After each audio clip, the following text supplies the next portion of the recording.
তো এখন কথা হলো যে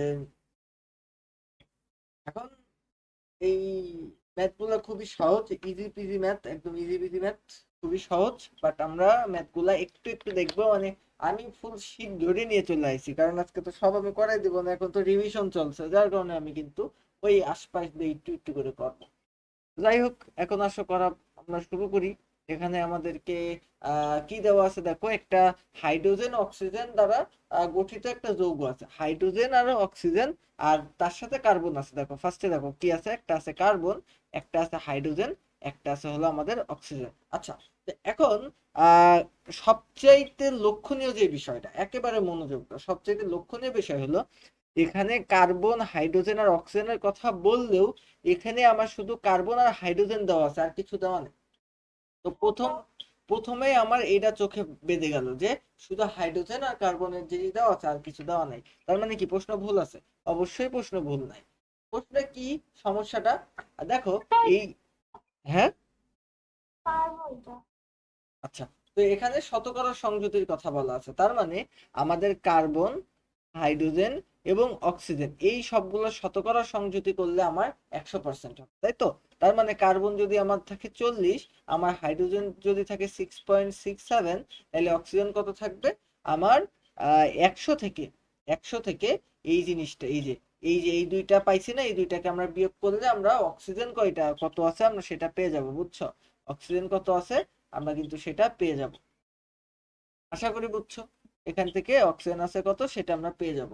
তো এইটা যোগ করো কত আসে, আমরা বলি যে 40 মাইনাস, এখানে আমরা বলতে পারি যে 40 মাইনাস কত, 6.67। আচ্ছা, এখান থেকে 40 যোগ 6.67 মাইনাস 100, তাইলে আমাদের কতটুকু? আমাদের আছে 53, তাই তো? এই যে এখানে এটা করলে আমাদের অক্সিজেন আছে কত? 53.33%। তো এই জিনিসটা একটু বের করে ফেলবা, বুঝছো? আমি একটু ঝামেলা করে করছি, বাট তেমন কিছু করি না, এই দুইটা যোগ করে আমি 100-র সাথে বিয়োগ দিয়ে অক্সিজেন বের করছি। তো যে বেসিক তো তুমি পারো, তো তোমার এটা পারার কথা, এই জন্য একটু ফাস্ট বলছি। তো যাই হোক, এখন আণবিক সংকেত নির্ণয় করতে বলছে। আচ্ছা, তো এখন আণবিক সংকেত বের করতে গেলে আগে স্থূল সংকেত নির্ণয় করতে হয়, দেন আণবিক সংকেত নির্ণয় করতে হয়। তো স্থূল সংকেত নির্ণয় করা কিন্তু খুব কঠিন কিছু বলে আমি মনে করি না। স্থূল সংকেত নির্ণয় করা কিন্তু একদম বাচ্চাদের কাজ, বুঝছো? স্থূল সংকেত নির্ণয় করা কিন্তু ছোট বাচ্চাদের কাজ, বুঝছো? তো তুমি যেহেতু ছোট বাচ্চা, তো তুমি পারবা আশা করি, বুঝছো? যেহেতু ছোট বাচ্চা, তো তুমি পারবা। তো দেখো, এই, আগে যেটা বলছি সেটা বোঝো। সবগুলা কি করাই দিব নাকি? আগে বেসিক গুলা করাই নি, দেন করো। ক পারবা? আচ্ছা, আণবিক সংকেত নির্ণয় করতে পারবা? করো, করে দেখাও আমার।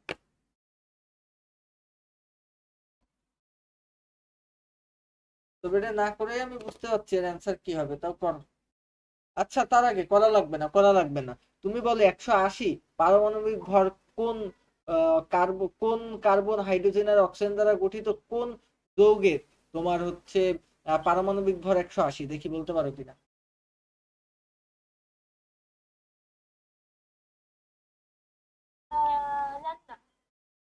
চেষ্টা করো।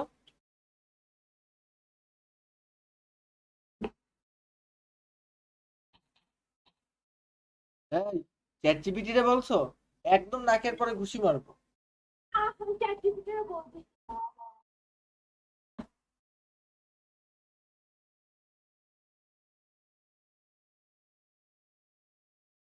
বলো। কার্বনের পারমাণবিক ভর কত বলো? কার্বনের পারমাণবিক ভর কত? 12। এগুলা তো মুখস্থ, ঠোঁটের গুড়াই থাকতে হবে একেবারে। তো হাইড্রোজেনের কত?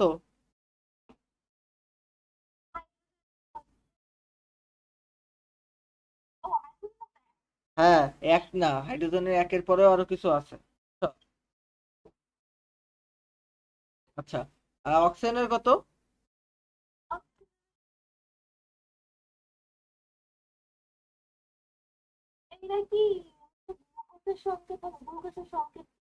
ইয়েস, এটা গ্লুকোজের সংকেতই হবে, বুঝছো? এরা গ্লুকোজের সংকেত হবে, বিকজ আমরা জানি যে 180 ভর কার, গ্লুকোজে, বুঝছো, C6H12, এটাকে আমরা গ্লুকোজ বলি। তো যাই হোক, এটা পারবা আশা করি। আচ্ছা, এখন যৌগটি এত লিটারে এত মোল দ্রবণ। আচ্ছা, তো এখন কথা হলো যৌগটা কি, আমাদের গ্লুকোজ, তাই তো? যৌগটা পেয়ে গেছি গ্লুকোজ। আচ্ছা, এর ভরও আমরা পাইছি। এর ভর কত? এর ভর পাইছি হচ্ছে আমরা এম এর মান তো আমরা 180, এটা আমরা পাইছি, বলো। হ্যাঁ, করাই দিব? তা আমি তো করাই দিচ্ছিলাম।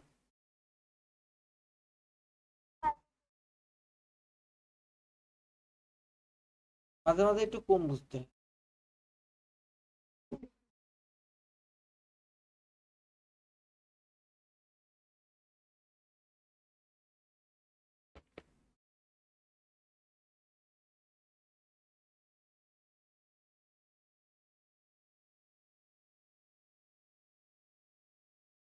তো যাই হোক, আচ্ছা, আমরা এটা পড়াই। তো এখন এখানে দেখো কি বলছে, বলছে যে হচ্ছে তোমার আণবিক সংকেত নির্ণয় করতে, তাই তো? তো 53.33 পাইছিলাম, তাই না, আমরা হচ্ছে কার্বন। আচ্ছা, দেখো আমি যদি ভুল না বলি, কার্বন হচ্ছে 53.33। যদি ভুল বলে থাকি তাহলে কিন্তু অ্যান্সার মিলবে না। আচ্ছা, হাইড্রোজেন, হাইড্রোজেন কত? হাইড্রো হ্যাঁ, ও, অক্সিজেন, আচ্ছা ঠিক আছে, এটা অক্সিজেন, অক্সিজেন। আচ্ছা, হাইড্রোজেন কত? হাইড্রোজেন হচ্ছে 6.67%। আচ্ছা, আর তার সাথে কি আছে? কার্বন আছে। কার্বন কত পার্সেন্ট? কার্বন হলো 40%। আচ্ছা, তো গেল, এটা গেল। দেন এটা যাওয়ার পরে এবার আমরা কি করব? আমরা নর্মালি যেই ইয়াটা করি, আমরা স্থূল সংকেত নির্ণয় করার জন্য যেটা করি, আমাদের এই যে পার্সেন্ট গুলাকে আমরা পারমাণবিক ভর দিয়ে ভাগ দিই, তাই না? তো এখন কথা হলো, আমরা নর্মালি এগুলাকে পারমাণবিক ভর দিয়ে কি দেবো? ভাগ দিব, তাই তো? তো এখন এই দেখো, বলো।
হুম।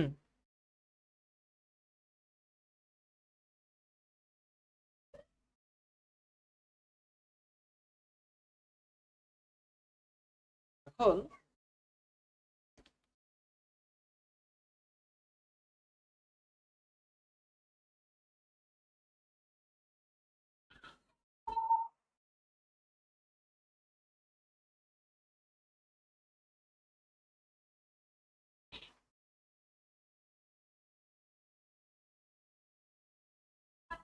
তো দেখো, এখন এই যে আমাদের কার্বন, হাইড্রোজেন, অক্সিজেন, তো কার্বন, হাইড্রোজেন আর অক্সিজেন, এই যে ব্যাপারটা, তোমার এখানে কিন্তু আমরা সব পারমাণবিক ভর দিয়ে ভাগ দিচ্ছি। দেখো, পারমাণবিক ভর দিয়ে ভাগ দিলে আমরা একটা ফিকশন নাম্বার পাচ্ছি। দেখো, একটা ফিকশন নাম্বার পাচ্ছি। তো এই যে আমরা যেই টা পাইছি না, এইটাকে আমরা আবার কি করবো বলতো, এর মধ্যে সবচেয়ে ছোট যেটা, এর মধ্যে সবচেয়ে ছোট যেটা সেটা দিয়ে আবার এইগুলাকে আবার ভাগ দিব। দেখো এইগুলোর মধ্যে সবচেয়ে ছোট কিন্তু 3.33। তো এই 3.33 দিয়ে দেখো আমরা কি করেছি, আমরা সবগুলাকে আবার দেখো 3.33 দিয়ে আমরা কিন্তু আবার ভাগ দিয়েছি। দিয়ে দেখো একটা হচ্ছে 1, একটা হচ্ছে 2, আর একটা হচ্ছে 1। তো 1 হচ্ছে কোথায়, এই দেখো CHO, তাহলে সি এখানে আমরা 1 পাচ্ছি, এইচ এ আমরা পাচ্ছি 2, আর এই যে ওর জায়গায় আমরা পাচ্ছি 1। নরমালি আমরা এইটা পাচ্ছি। তো এখন এই যে এইটা আমাদের স্থূল সংকেত, বুঝছো, স্থূল সংকেত। মোটামুটি এটা হচ্ছে আমাদের স্থূল সংকেত। তাহলে আণবিক সংকেত কোনটা? আণবিক সংকেত হচ্ছে আমরা যদি এই এই যে এই জিনিসটা, এটা তো আমাদের স্থূল সংকেত। এবার আমরা আণবিক সংকেত যদি নির্ণয় করতে চাই, দেন আমরা লিখতে হবে যে আমাদের CH20, এই যে এইটা তো আমাদের স্থূল সংকেত, এর সাথে আমরা একটা n সংখ্যক গুণ দেব, দেন দিয়ে আমরা লিখতে পারি যে এর যে পারমাণবিক ভর আছে কত, এই যে 180। বুঝছো, এই যে আমাদের এই যে মৌলটার বা এই যে যৌগটার পারমাণবিক ভর কিন্তু আমার প্রশ্নে দেওয়া ছিল 180। দেন আমরা এটা লিখলাম। এবার এখান থেকে জাস্ট আমি এন এর মানটাকে নির্ণয় করে নিয়ে আসবো। এই যে এই কার্বনের ভর তুমি জানো কত, কার্বনের ভর হচ্ছে 12। আচ্ছা, হাইড্রোজেনের ভর হচ্ছে 1। বুঝছো, দুইটা আছে তাহলে গুণ 2, আর অক্সিজেনের ভর হচ্ছে 16। তো দিলে, তো এর সাথে আমাদের গুণ আকারে কি আছে বলতো, n ইজ ইকুয়াল টু 180। তো এবার এইটা নরমালি তুমি ক্যালকুলেশন করো, তো ক্যালকুলেশন করার পরে তোমার নরমালি কি আসে, তুমি একটু দেখো তো, এগুলা ক্যালকুলেশন করো, করার পরে তোমার কি আসে। এই যে আমি তোমার বলি যে 12, এই যে 12 প্লাস, এরপরে আমরা কি লিখতে পারি যে 2, এরপরে আমি লিখতে পারি যে 16। আচ্ছা, লিখলাম। তো এখানে আমরা আসছে হলো 30, তাহলে আমরা n into 30 is equal two 180 লিখতে পারি। এবার আমরা কি করব, আমরা 180 ভাগ আমরা 30 দেব, দিলে আমাদের কত থাকে, 6 থাকে। বুঝছো, n ইজ ইকুয়াল টু আমরা 6 বের করলাম। এবার এই যে 6 বের করলাম না, তো আমাদের এই যে স্থূল সংকেত থেকে আণবিক সংকেত বের করার যে নিয়মটা ছিল সেটা কি ছিল বলতো, আমরা নরমালি স্থূল সংকেত লিখতাম, তারপর একটা n গুণ দিতাম। তো এই স্থূল সংকেত আমরা এই যে CH2 ও এর এই স্থূল সংকেত, তার সাথে আমরা কি গুণ দেবো বলতো, আমরা হচ্ছে n গুণ দেবো। n এর মান কত, 6, তাইলে এর সাথে আমরা 6 গুণ দেবো, তাইলে হয়ে যাবে হচ্ছে C6H12O6। এটাই হচ্ছে আমাদের স্থূল সংকেত। আশা করি বুঝছো। আচ্ছা, তো গেল। এবার আমি যদি বলি নরমালি এই যে যোগে এত লিটার প্রস্তুতি গাণিতিক ভাবে বিশ্লেষণ করো। আচ্ছা, তো আমরা এটা কিভাবে বিশ্লেষণ করব, দেখো আমরা normally W is equal to S M V by 1000, এই সূত্র দিয়ে কিন্তু আমরা এটা নির্ণয় করতে পারি নরমালি। তো দেখো আমাদের এখানে কিসের কিসের মান দেওয়া আছে, দেখো এখানে আমরা ডাব্লিউ মানটা বের করে নিয়ে আসি। দেখো, তো এখানে আমাদের এই যে 1000টা লাগবে না, বিকজ এখানে কিন্তু লিটার দেওয়া আছে, লিটার না দিয়ে মিলিলিটার দেওয়া থাকলে 1000 আমরা লাগাতাম। আচ্ছা, এবার আমাদের এখানে এস এর মান দেওয়া আছে কত, 0.25 মোলার। বুঝছো, এটা কিন্তু আমাদের এস এর মান। তো এখন এস হচ্ছে আমাদের ঘনমাত্রা, তাই তো, তার মানে 0.25 গুণিতক এম, এম এর মানটা কত আছে, হ্যাঁ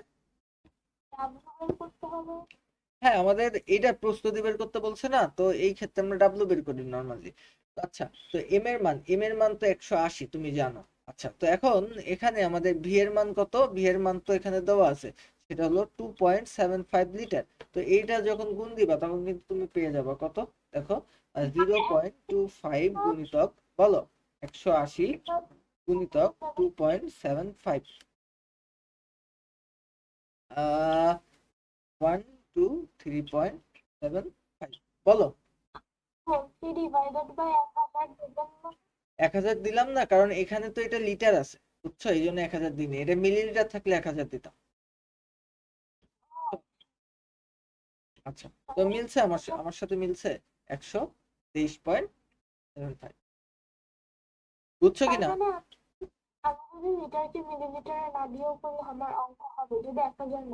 হ্যাঁ, 1000 না দিলে হবে, বুঝছো। আর তোমার যদি মন চাই যে না, আমার জাফর ইকবাল স্যার আমারে যেই সূত্র দিয়েছে 1000, এই সূত্র দিয়েই আমার করতে হবে, সেক্ষেত্রে তুমি কি করতে পারো, সেক্ষেত্রে তোমার লিটারে মিলিলিটারে নিতে হবে, বুঝছো, অঙ্ক ঠিক করলে হচ্ছে। এখন তুমি একটা কথা চিন্তা করো, আমাদের জাফর ইকবাল স্যার হলো আমাদের ডিসক্রিপটিভ ম্যাথামেটিক্স এর প্রফেসর, বুঝছো? শাহজালাল বিজ্ঞান প্রযুক্তি বিশ্ববিদ্যালয়ের তিনি হলো ডিসক্রিপটিভ ম্যাথামেটিক্স এর প্রফেসর। ডিসক্রিপটিভ ম্যাথামেটিক্স হচ্ছে সিইসি ডিপার্টমেন্টের একটা সাবজেক্ট, যেটারে আমরা আর্টসে গেলে ওই একই সাবজেক্টের নাম হয়ে যায় যুক্তিবিদ্যা, বুঝছো? তো ওই সাবজেক্ট পড়ায় হলো তোমার হচ্ছে আমাদের জাফর ইকবাল স্যার। তো জাফর ইকবাল স্যার এখন যদি সে ফিজিক্স বই লিখতে আসে, এখন সে যদি কেমিস্ট্রি বই লিখতে আসে, তাইলে তার মধ্যে কনসেপ্ট কি থাকবে তা তো বুঝাই যায়। তো তিনি কোন জায়গার জিনিস কোন জায়গায় এসে আছে সেটা বুঝতে হবে। তো যাই হোক, এখন কথা হচ্ছে যে এবার আমি বলি, তার তার ডিসক্রিপটিভ ম্যাথামেটিক্স এর ক্লাস যথেষ্ট ভালো, মানে খুবই ভালো বলা চলে, বুঝছো? এই দেখো আমাদের কলেজের একটা প্রশ্ন এখানে অ্যাড করা, দেখছো শাইন কলেজের কেমন প্রশ্ন আসে, আমি একটা অ্যাড করছি। তো দেখে নাও শাইন কলেজে কেমন প্রশ্ন আসে। শাইন কলেজে এই প্রশ্নটা যে করছিল তার নাম আমি তোমাকে বলে দিই, তার নাম হচ্ছে জাহাঙ্গীর স্যার। তো জাহাঙ্গীর স্যার, তো যাই হোক, এখন আমি বলি এই প্রশ্নটা। এ একটা যৌগ আছে, যৌগের 20 গ্রাম আহ বিশ্লেষণ করে এত আহ বুঝছো, জাহাঙ্গীর স্যার প্রশ্ন করলে আমরাই পাশ করতে পারতাম না ইন্টারে, মানে এমন কোয়ালিটির প্রশ্ন করতো স্যার। যাই হোক, স্যার এখন কলেজে নাই। তো এখন দেখো, এ যৌগের 20 গ্রাম বিশ্লেষণ করে এত তোমার এত হাইড্রোজেন, তারপরে তোমার এত গ্রাম তোমার সালফার, আর এত গ্রাম তোমার অক্সিজেন পাওয়া গেল, বুঝছো? তো স্থূল সংকেত এবং আণবিক সংকেত একই, মানে ওই স্থূল সংকেত যা, আণবিক সংকেত তাই। এখন তোমার বলেছে উদ্দীপকের এ যৌগটির আণবিক সংকেত নির্ণয় করো, বুঝছো? কি বলছে, উদ্দীপকের এই যৌগটির আণবিক সংকেত নির্ণয় করো। বোঝা গেছে? হ্যাঁ,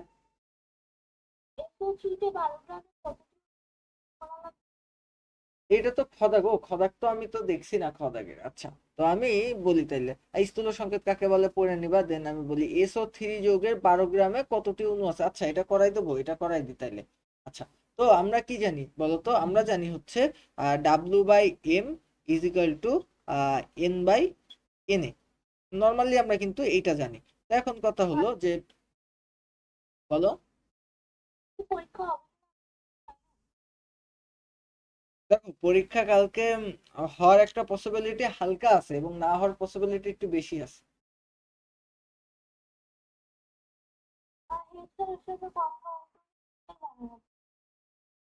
মানে কেউই জানে না আসলে বিষয়টা, কারণ আজকে তোমাদের তোমাদের তো ভাই ব্রাদাররা সাদ্দের মেরেছে শুনলাম।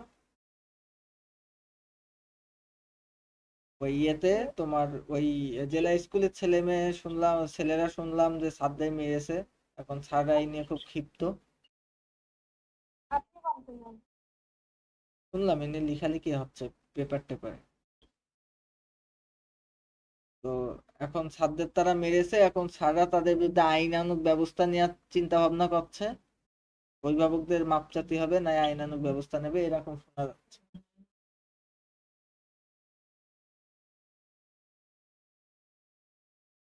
এখন যাই হোক, এখন কথা হচ্ছে যে এই যে সূত্রটা আমরা জানি, W/M = N/Na। এখন এই যে ডাব্লুর মান আমরা জানি কত, এই যে আমাদের 12, বুঝছো, 12 গ্রাম।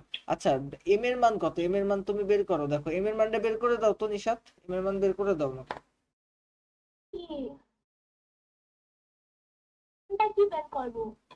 তুমি এতক্ষণ মন কোথায় ছিল তোমার? এম এর মান বের করো।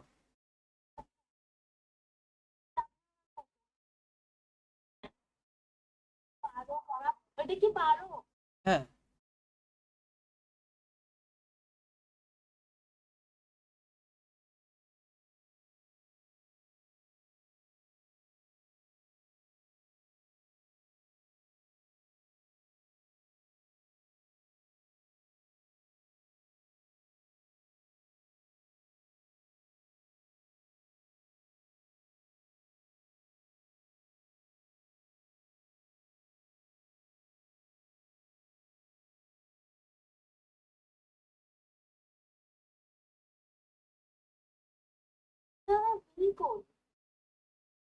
ভি লাগবে কেন, আমি তোমার এম এর মান বের করতে বলছি। কত? আচ্ছা, এটা বের করেছো তো, এই যে সালফারের কত জানো, সালফারের কত, 32, অক্সিজেনের কত, 16 গুণ 3, এভাবে বের করেছো? আচ্ছা কত আসছে, 80? হ্যাঁ।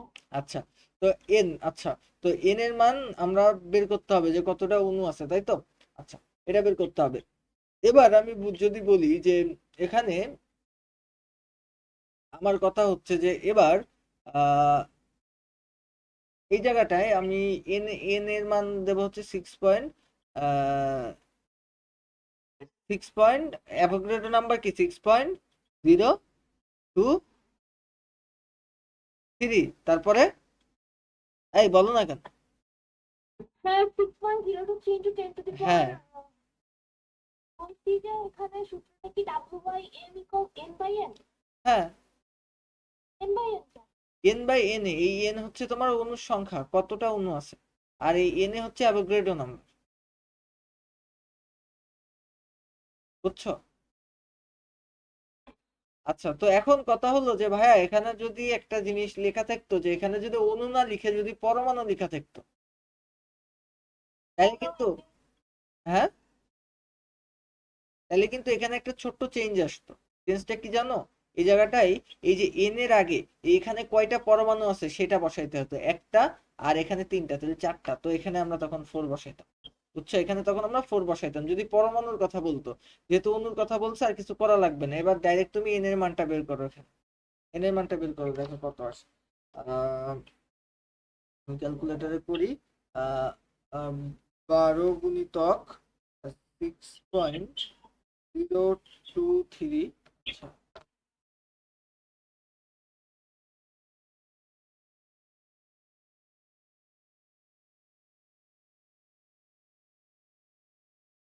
করো। হ্যাঁ, আসছে না এখন।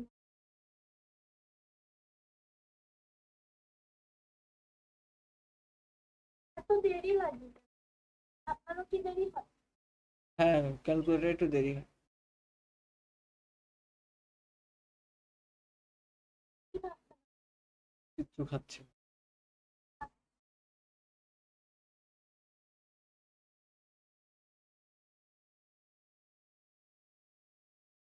আমি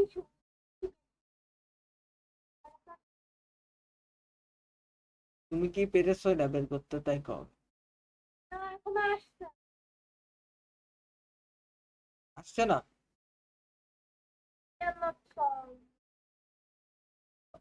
পাগল ছাগলের বহু জ্বালা, পাগল ছাগল হলি, বুঝছো?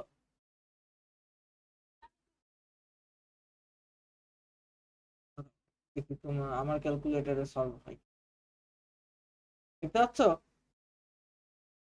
ওইটাও করে থাকতে হবে আমার।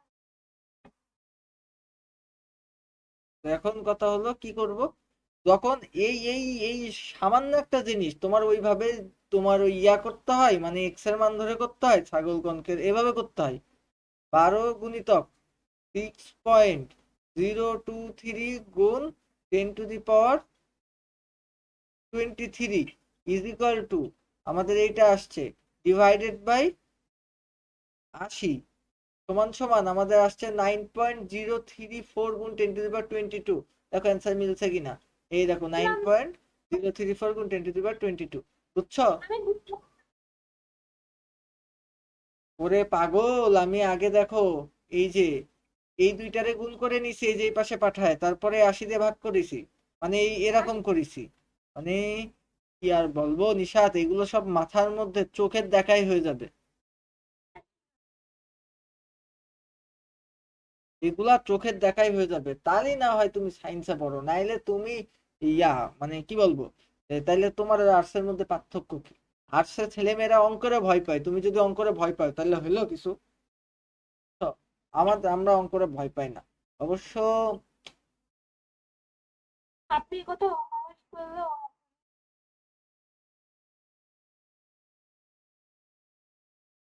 দেখো, ঠিক আছে।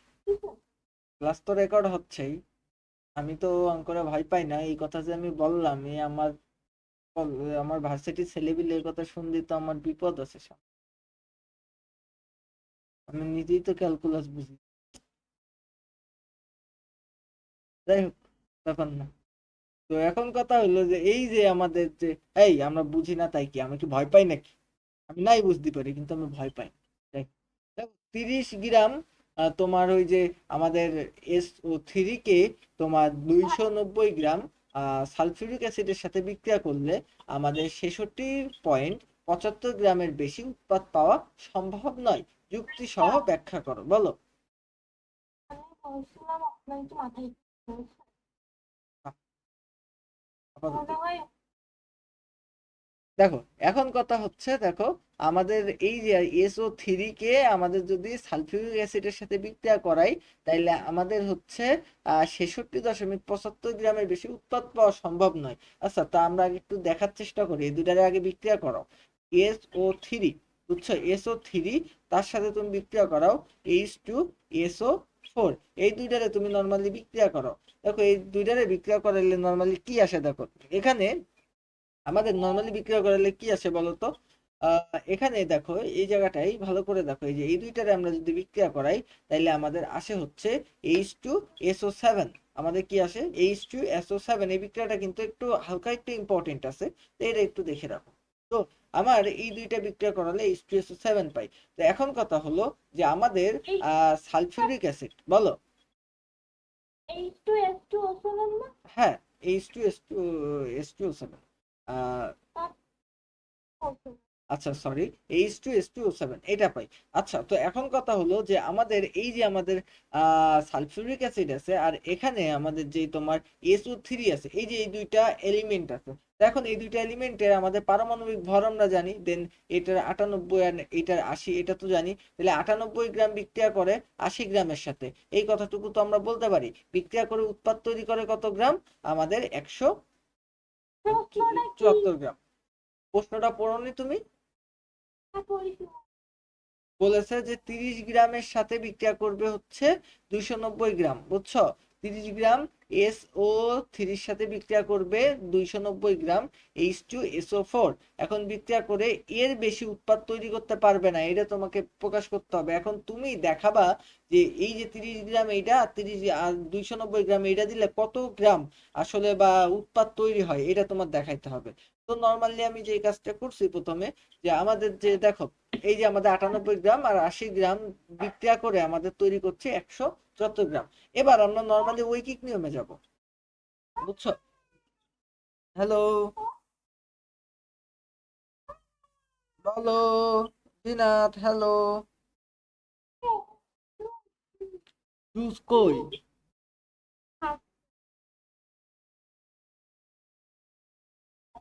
খাচ্ছ তুমি জুস?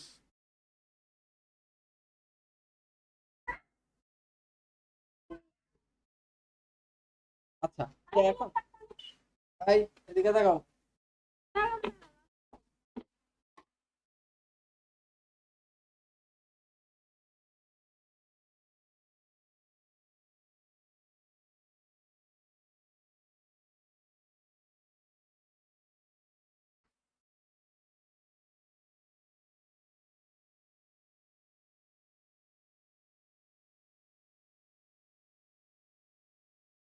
ক্লাস থেকে শয়তান বাচ্চা। যাই হোক, এখন কথা হলো যে যে এই যে আমাদের এত গ্রাম উৎপন্ন করতে আমাদের সালফিউরিক অ্যাসিড প্রয়োজন হয় হচ্ছে 98 গ্রাম, তাই তো। আচ্ছা, তো এই যে আমাদের উৎপন্ন করতে বলেছে এত গ্রাম, তো এত গ্রাম উৎপন্ন করতে সালফিউরিক অ্যাসিড প্রয়োজন হয় হচ্ছে 36 গ্রাম। এটা আমরা নর্মালি ঐকিক নিয়মে বের করলাম। আবার দেখো, এই যে আমাদের 178 গ্রাম H2S2O7 উৎপন্ন করতে আমাদের SO3 প্রয়োজন হয় 80 গ্রাম। তো এতটুকু তৈরি করতে আমাদের 30 গ্রাম প্রয়োজন হয়। তো দেখো আমাদের এখানে, আমাদের দেখো আমাদের যেই আমাদের যে SO3, বুঝছো, এই যে আমাদের যে SO3, এই SO3 কিন্তু আমাদের 30 গ্রাম লাগছে, বলো। প্রশ্নটাই বলছি। প্রশ্নটা আগে পড়ো তুমি, পড়ে বলো কি বোঝেন। এখানে আছে 30 গ্রাম এসো, 90 গ্রাম এসো পরিষ্কার করালে 66.75 এর বেশি উৎপাদ পাওয়া সম্ভব নয়। হ্যাঁ, তো কি হয়েছে? এখন সম্ভব নয়, এটা তোমার গাণিতিক ভাবে ব্যাখ্যা করতে হবে যে এটা সম্ভব নয়, এটা দেখাইতে হবে যে আসলে সম্ভব নয়, বুঝছো। ধন্যবাদ। তো আগে তুমি হচ্ছে ব্যাখ্যা করবা, এই যে আমি তোমাকে বলছি না একটু আগে, এই দেখো, এইদিকে তাকাও, তাকাইলে বুঝতে পারবা যে আমাদের আমাদের এই যে 98 গ্রাম, 98 গ্রাম এবং এই পাশে কত আছে 80 গ্রাম, বিক্রিয়া করে আমাদের তৈরি করে কত গ্রাম, 178 গ্রাম, বুঝছো?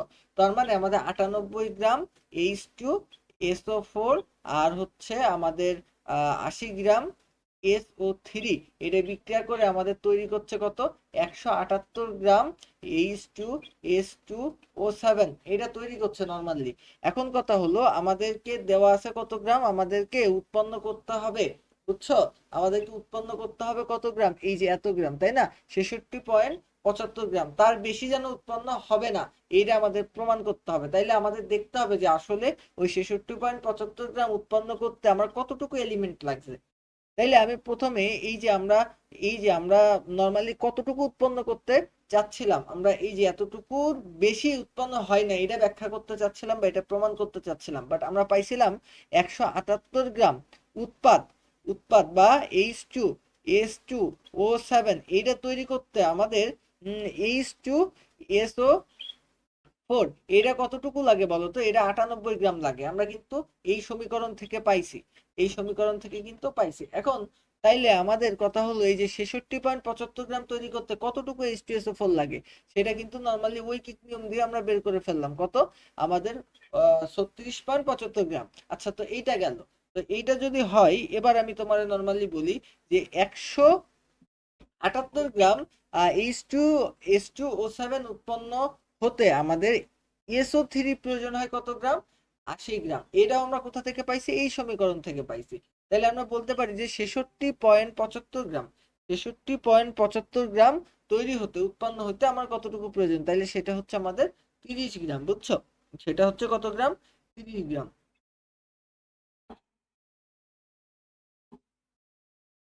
30 গ্রাম। তো এখন কথা হলো এই যে আমাদের 30 গ্রাম প্রয়োজন, তো দেখো আমাদের কিন্তু বলছিল যে আমাদের 30 গ্রাম কিন্তু আমাদের এই যে SO3 কিন্তু আমাদের প্রয়োজন। এখন দেখো আমরা কি পালাম, দেখো আমরা পালাম হচ্ছে যে আমাদের H2SO4 প্রয়োজন কত, H2SO4 এটা কতটুকু প্রয়োজন আমাদের, 36.75 গ্রাম প্রয়োজন। আর আমাদের এই যে আমাদের SO3 কতটুকু প্রয়োজন বলো, 30 গ্রাম প্রয়োজন, বুঝছো? তো এখন কথা হচ্ছে যে আমরা এইটা, এই যে এই বিক্রিয়াগুলা থেকে একটা জিনিস দেখতে পেলাম যে আমাদের H2SO4 কতটুকু লাগছে, 36.75, আর 30 গ্রাম কি লাগছে আমাদের SO3। তো এখন এইটা বিক্রিয়া করে আমাদের এইটা উৎপন্ন করছে, বুঝছো? তাইলে আমাদের 66.75 গ্রাম H2S2O7 তৈরি করতে আমাদের 30 গ্রাম SO3 লাগছে, এবং তার সাথে 36.75 গ্রাম H2SO4 লাগছে, বুঝতে পেরেছো? তো এখন H2SO4 থাকলেও, বুঝছো, তো দেখো এখন আমার শেষে এই যে আমাদের 30 গ্রাম তো ব্যবহার করা হয়েছে এই যে SO3, বাট আমার আসলে ব্যবহার করা হয়েছে হচ্ছে 100 কত গ্রাম, দেখো তো এখানে 290 গ্রাম H2SO4 ব্যবহার করা হয়েছে, বাট আমার H2SO4 লাগছে মাত্র 36 পয়েন্ট সামথিং। তো দেখো H2SO4 অনেক বেশি আছে, বাট আমার এই যে আমাদের এসও থ্রি আছে কিন্তু আমাদের 30 গ্রাম। তো এই এসও থ্রি, এই 30 গ্রাম দিয়ে ও কিন্তু এই যে আমাদের 36.75 গ্রাম তৈরি করতে পারবে, বাট এরপরেও কিছু এই যে আমার H2SO4 বেঁচে আছে। তো এই যে আমার বেঁচে থাকা যে H2SO4, এই H2SO4 কিন্তু কারোর সাথে বিক্রিয়া করতে পারবে না, কারণ কি, ও কিন্তু 30 গ্রাম দিছিল, 30 গ্রাম বিক্রিয়া করে কিন্তু এটা তৈরি হয়ে গেছে। এ যেহেতু আর বিক্রিয়া করতে পারবে না, তাইলে ও যদি বেশি থাকেও তাও কিন্তু উৎপাদ আর তৈরি হবে না, উৎপাদ কিন্তু 66.75 গ্রামই তৈরি হবে। বুঝতে পেরেছো আমার কথা? আমি শেষে বুঝি। কোন পর্যন্ত বুঝছো সেটা বলো। আমি বুঝছি, আমি বুঝছি। তো কাটছি যে কেন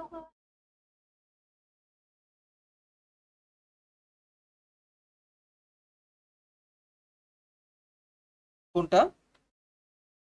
কাটছি যে একটু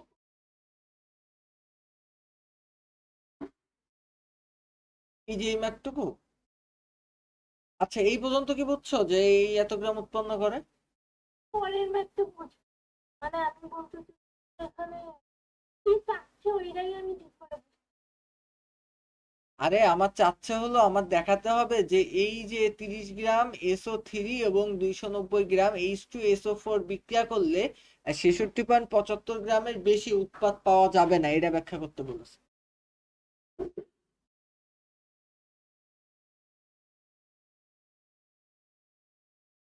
বুঝছো? হ্যাঁ, এখানে তো আহ, এই রাখতে 290 গ্রামের, এখানে হ্যাঁ তো আচ্ছা, তো বের হয়েছে আমাদের 36 পয়েন্ট সামথিং। তাইলে আমার কি আরো বেশি আছে না? এটা তো বেশি আছে তাই তো?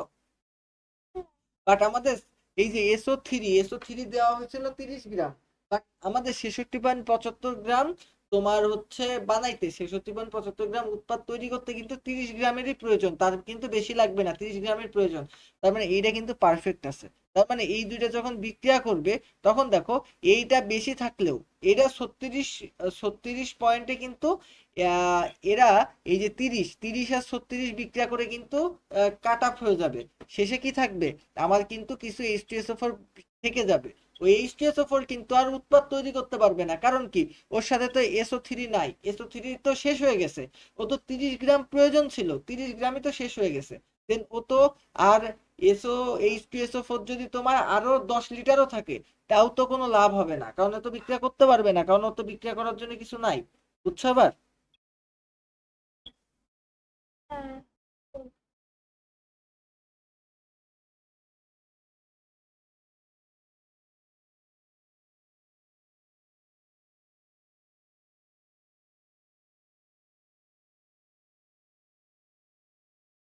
বুঝছো কিনা বলো?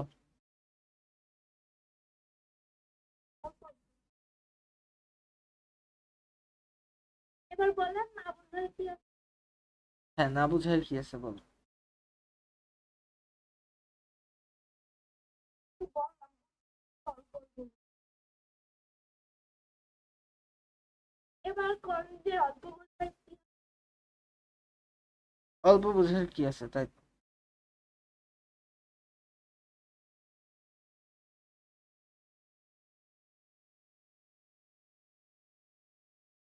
এবার বলেন যে তুমি পড়োনি কেন, এটা তোমার আগে পড়া উচিত, বলতে পারবো না?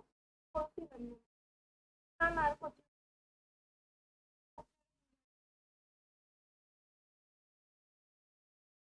আচ্ছা বুঝাবো, সমস্যা নাই। দেখছো শাইন কলেজের প্রশ্ন কেমন আসে দেখছো? হ্যাঁ, শাইন কলেজের পাস করতে মানুষের কেন 3-4 বছর সময় লাগে, বুঝো এবার। এখন কথা হলো দেখো, এবার সব ইজি বিজি। এখন কথা হলো দেখো, এখন আমাদের 1 নং বিক্রিয়ার সাম্যাবস্থায় তাপমাত্রার প্রভাব ব্যাখ্যা করো, বলো। আপনারা কি 3-4 বছর লাগছে? আমার 3-4 বছর লাগার একটা, মনে করো যে একটা সম্ভাব্য বিশাল একটা, মনে করো যে সম্ভাবনা দেখা দিচ্ছিল, বুঝছো? আমি তো মনে করো যে ভাবছিলাম যে আমি মনে হয় শাইন কলেজের তার জীবনে কোনোদিন বেরোতে পারবো না। আমার মনে হয় শাইন কলেজের মধ্যেই আমার মনে হয় সমাধি হয়ে যাবে। তো দেখলাম যে না, ব্যাপারটা এত খারাপ পর্যায়ে যায়নি। আমি ঠিকই বেরোলাম, কিন্তু আমার সাথে আমার প্রায় 51 জন বন্ধু তারা হচ্ছে বেরোতে পারলো না, তারা থেকে গেল। বাট বেরোয় গেল।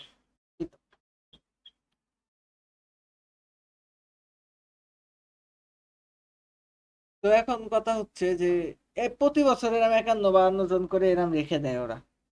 বুঝছো? মানে ভর্তি। হ্যাঁ,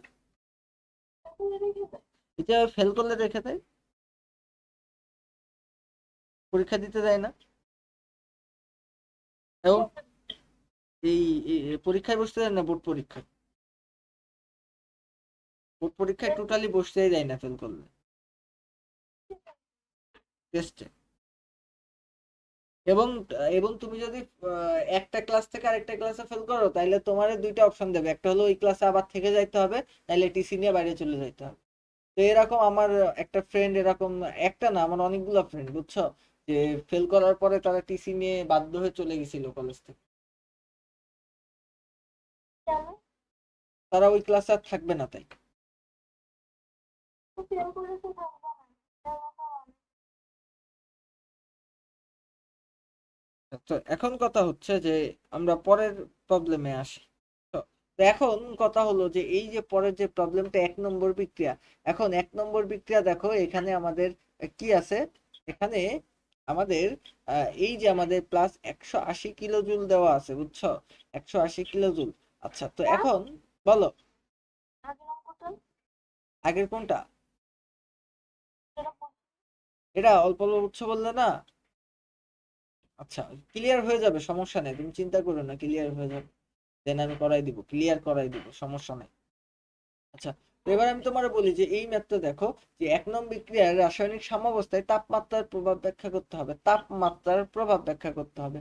এখন কথা হলো তুমি তাপমাত্রার প্রভাব তো ব্যাখ্যা করবা, এখন এটা তাপ উৎপাদী নাকি তাপ হারি এটা আগে তোমার বুঝতে হবে, বুঝছো? তো এখন তাপ উৎপাদী না তাপ হারি এটা আগে তুমি বোঝার চেষ্টা করো। তো এটা তোমার দেখে মনে হতে পারে যে এটা তো খুব সুন্দরভাবে তাপ উৎপাদী, ভাইয়া আমার যে যে কথা বলছিল সেটা দেখে তো এটা তাপ উৎপাদী মনে হয়। দেখো, তো এখন কথা হলো 180 জুল। তো এটা গেল এখানে একটা উভমুখী চিহ্ন, দেন এক্স ওয়াই। আচ্ছা, এটা আছে। তো এখন ভালো করে দেখো, আমি তোমার দুইটা কথা বলছিলাম যে ডেল এইচ এর মান যদি তোমার প্লাস থাকে তাইলে এটা হচ্ছে তাপ হারি, বুঝছো? ডেল এইচ এর মান যদি মাইনাস থাকে তাইলে উৎপাদী। আচ্ছা, আর যদি শুধু এইচ দেওয়া থাকে তাইলে প্লাস মানে হলো উৎপাদী। আর তো এইচও হ্যাঁ, তো এইচও দেওয়া নেই। ওকে আমি সবকিছুই দেখাচ্ছি, আর মাইনাস থাকলে হারি।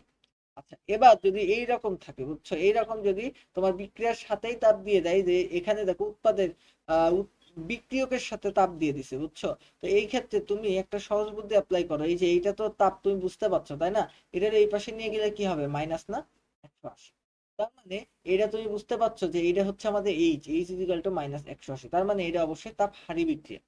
তো তুমি বুঝে গেলে এটা তাপহারী বিক্রিয়া। এখন তুমি লা সাথেলিয়ার নীতি পড়ছো, যে তাপহারী বিক্রিয়ায় আমরা কি করলে আমাদের হচ্ছে তোমার সাম্যাবস্থায় তাপমাত্রার প্রভাবটা আমাদের ব্যাখ্যা করতে হবে, তাপমাত্রার প্রভাব ব্যাখ্যা করতে হবে। তো লা সাথেলিয়ার নীতি অনুযায়ী আমি তোমাদের বলি, লা সাথেলিয়ার নীতি অনুযায়ী তাপহারী যদি বিক্রিয়া হয় তাইলে আমাদের, যদি আমরা তাপমাত্রা বৃদ্ধি করি, তাপহারী বিক্রিয়া যদি তাপমাত্রা বৃদ্ধি করি, তাইলে আমাদের বিক্রিয়াটা পশ্চাৎমুখী হয়, অর্থাৎ আমাদের এই যে আমাদের বিক্রিয়ক, এই বিক্রিয়কের পরিমাণ বৃদ্ধি পায়। আর যদি আমরা তাপহারী বিক্রিয়ায় যদি তাপমাত্রা হ্রাস করি তাহলে আমাদের এটা সম্মুখমুখী হয়। বোঝা গেছে? এই জিনিসটা মানে একটু বড় করে লিখতে হবে, বলো। এটা তো তোমার জানা কথা না? আমি বলছি তো যে তাপ হারি বিক্রিয়ায় যদি আমরা তাপমাত্রা বাড়াই দিই তাহলে বিক্রিয়া কি পশ্চাৎমুখী হবে, মানে আমার বিক্রিয়ক বৃদ্ধি পাবে। অ্যান্ড যদি আমার তাপ হারি বিক্রিয়া যদি আমরা তাপমাত্রা কমাই দিই তাহলে আমাদের উৎপাদ বৃদ্ধি পাবে। জানো তো এটা? তো এখন কথা হলো, দেখো এটা কিভাবে লিখবা, দেখো আমি লেখার একটা ফরম্যাট সুন্দরভাবে লিখে দিছি, দেখো। তারপরে বিক্রিয়া লাসাতিলের নীতি অনুযায়ী তাপমাত্রা বিদ্যুৎ ফলাফল প্রশমিত হয়, মানে লাসাতিলের নীতি ফার্স্টে একটু লিখে নিবা, তাহলে একটু সুন্দর, মানে পৃষ্ঠাটা একটু ভরবে আর কি, পৃষ্ঠাটা ভরানোর জন্য এটা লিখবা। দেন তুমি এটা লিখবা যে এখানে সবই লেখা আছে, যে যদি আমার তাপমাত্রা আমি যদি বাড়াই দিই তাহলে কি হবে, আমাদের এই যে বিক্রিয়ক গুলো বৃদ্ধি পাবে। আর যদি তাপমাত্রা কমাই দিই তাহলে উৎপাদ বৃদ্ধি পাবে লাসাতিলের নীতি অনুযায়ী। তো লাসাতিলের নীতিটা আগে লিখবা, দেন আস্তে আস্তে করে ধাপে ধাপে ব্যাখ্যা করতে থাকবা। মনে রাখবা যে পৃষ্ঠা একটু ভরাইলে নাম্বার পাবা, যদি যুক্তি ঠিক থাকে, এই তো। বুঝছো? তো এখন এটা বোঝার পরে দেন আমরা আসি যে এই যে এই বিক্রিয়াটাই KOH আর H2SO4। আচ্ছা, এটা বিক্রিয়া করে আমাদের K2SO4 আর H2O, দেখো এটা তৈরি করছে। এখন বলছে যে 2 নম্বর এবং 3 নম্বর বিক্রিয়ার মধ্যে কোনটা জারণ বিজারণ বিক্রিয়া, 2 নম্বর আর 3 নম্বর বিক্রিয়ার মধ্যে জারণ বিজারণ বিক্রিয়া কোনটা, সেটা তোমার নর্মালি ব্যাখ্যা করতে বলছে। তো আশা করি এটা পারা যাবে, বুঝছো? জারণ বিজারণ বিক্রিয়া কোনটা, আশা করি পারা যাবে। আমি তোমার বলি যে এখানে আমাদের আয়রন, দেখো আয়রনের আমাদের 2+, আবার এখানে দেখো আমাদের দুইটা ক্লোরিন, তাইলে এখানেও আমাদের 2+। আচ্ছা, এখানে একটা ক্লোরিন 0। আবার এখানে দেখো আমাদের আয়রন কত হচ্ছে, আয়রন এখানে 3+, আবার আয়রন এখানে দেখো 3-। তার মানে দেখো, আমার কথা হলো, ভালো করে দেখো যে এখানে আমাদের জারণ সংখ্যা চেঞ্জ হয়েছে। দেখো 2 থেকে 3 হয়েছে, আবার দেখো 2 থেকে 3 হয়েছে, যে জারণ সংখ্যা চেঞ্জ হচ্ছে। হলো হ্যাঁ, 2 থেকে 3 হয়েছে কিভাবে? তুমি এখানে জারণ সংখ্যা নির্ণয় করতে পারো না, সেটা করবা, ভুলে খেয়ে ফেলাছো। 2FE 7 এগুলো ভুলে খালি কি হবে? সব রেকর্ডেড ক্লাস অবশ্য আসে, তাও আমি আবার দেখাই দিচ্ছি। আচ্ছা, তো এখান থেকে আমরা FeCl3। আচ্ছা, তো এখন এই যে এই বিক্রিয়াটাই দেখো, এখানে ক্লোরিন আছে কয়টা? দুইটা। তো ক্লোরিনের জারণ সংখ্যা কত? আমাদের ক্লোরিনের জারণ সংখ্যা হচ্ছে -1, তাই না? তো দুইটা আছে, তাইলে এখানে কি হবে? -2। আচ্ছা, এখানে এইটা যদি তোমার -2 হয়, দেন এইটা হবে +2, বিকজ দুইটা একসাথে মিলে তো 0 হইতে হবে।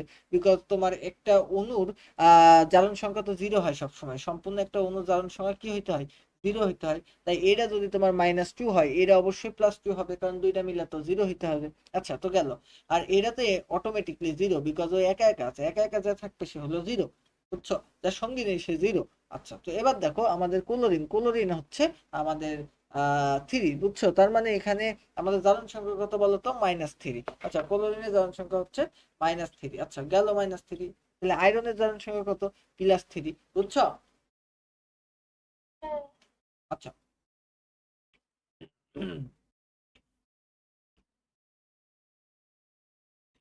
ঠিক আছে। গাজর, গাজর,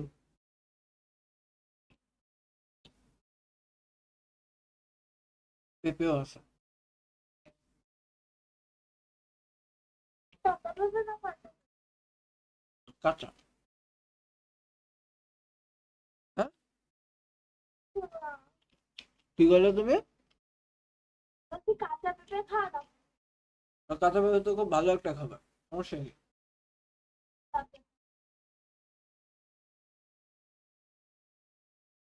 আচ্ছা, এখন দেখো, এখানে দেখো কেউ এইচ আছে, তো পটাশিয়ামের হচ্ছে +1, আর হচ্ছে আমাদের ওএইচ মাইনাস, এখানে -1।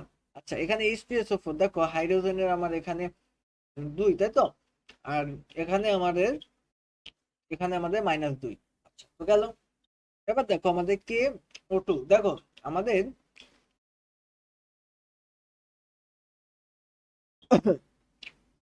বলতো নিশাদ, এখানে কি হয়েছে?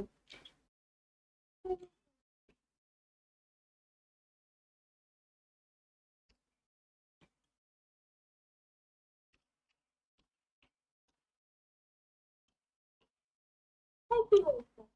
হুম?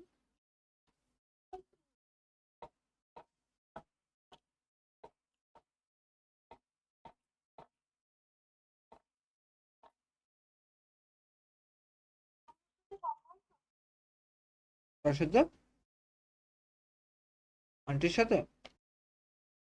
হ্যাঁ।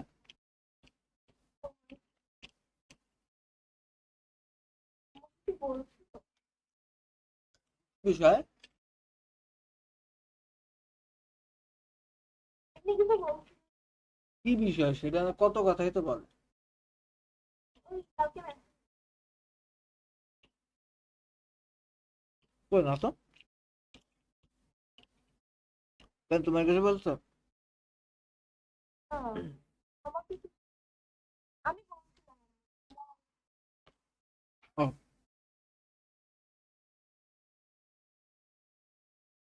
এখন এই তো ব্যাপার স্যাপার। তো দেখো, আমাদের কথাবার্তা এটাই যে তুমি জারণ বিজারণ ব্যাখ্যা করবা, দেন যেটা জারণ সংখ্যা চেঞ্জ হবে সেটা তো অবশ্যই জারণ বিজারণ বিক্রিয়া, যেটা জারণ সংখ্যা চেঞ্জ হবে না সেটা জারণ বিজারণ বিক্রিয়া না। বলো।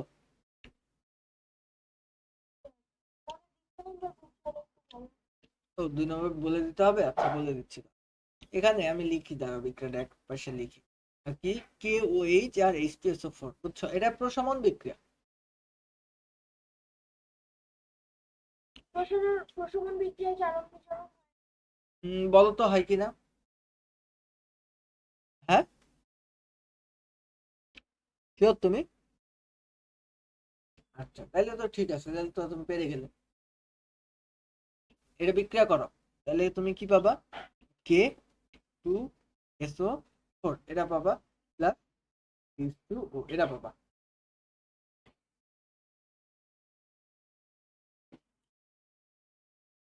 এখন কথা হলো,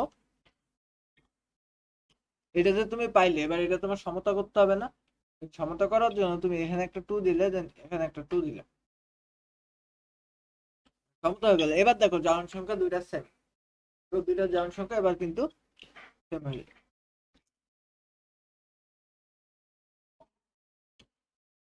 তারপরে জিজ্ঞাসা করছি,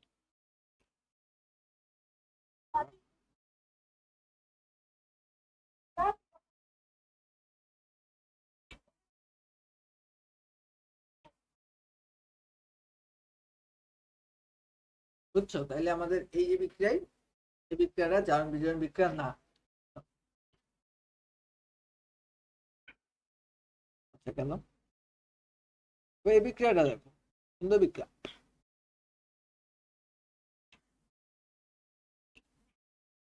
তো এখন এই যে 1 নং বিক্রিয়া সম্পন্ন করে দেখাও যে ইলেকট্রন স্থানান্তর ঘটেছে। আচ্ছা, 1 নম্বর বিক্রিয়াটা করো, সমাধান করতে হবে। তো সমাধান আমরা করে দেখি পারি কিনা। দেখো, SnCl2 প্লাস FeCl3 এইটা বিক্রিয়া করো। তো এই যে Sn, এটা কি আমরা জানি না এটা কি, বুঝছো? আচ্ছা, তো যাই হোক, এটা কি আমি জানি বাট বলবো না। যাই হোক, এবার মাইনাস, এটা হচ্ছে +2, এরপরে এটা হচ্ছে -3 আর এটা হচ্ছে +3। আচ্ছা, তো এখন কথা হচ্ছে কি, কি কথা না। Sn মানে 3।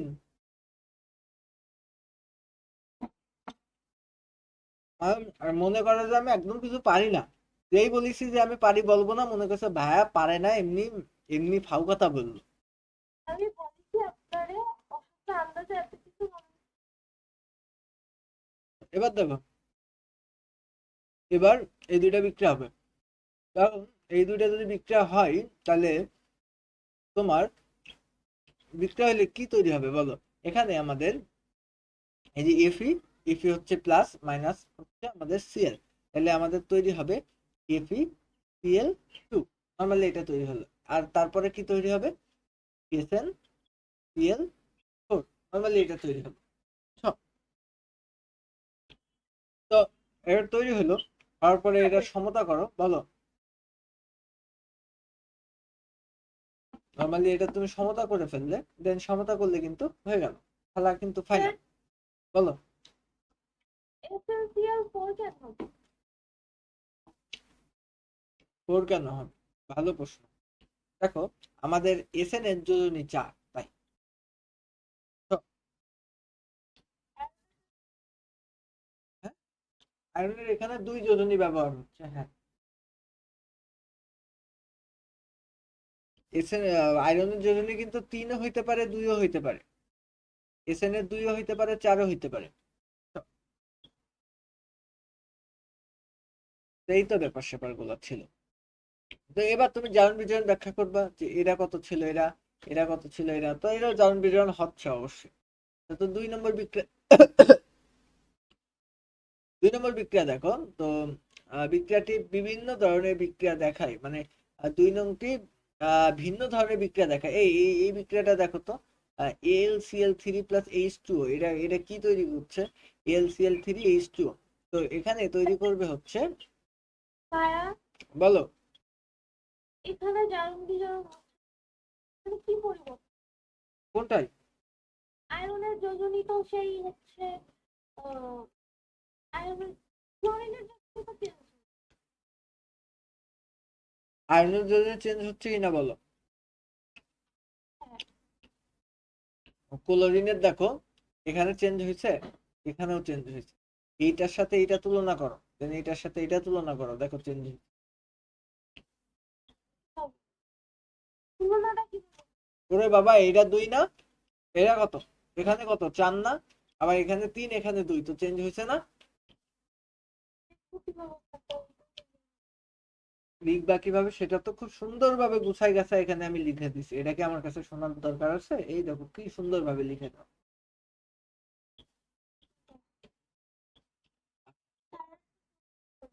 হ্যাঁ, কি প্রশ্ন করিনি। প্রশ্ন করে পরীক্ষার অন্তত 10-15 দিন আগে জমা দিতে হয় টিচারদের।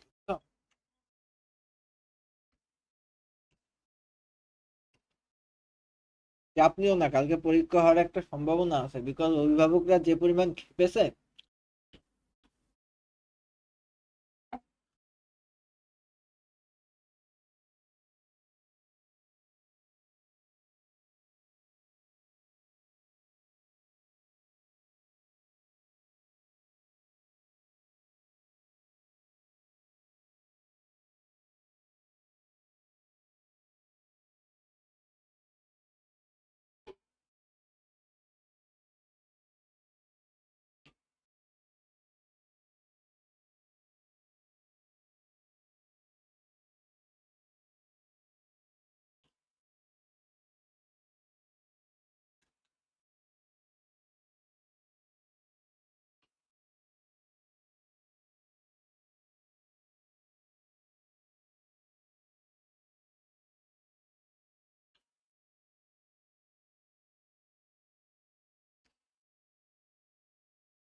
চাইলে কোনো প্রবলেম না।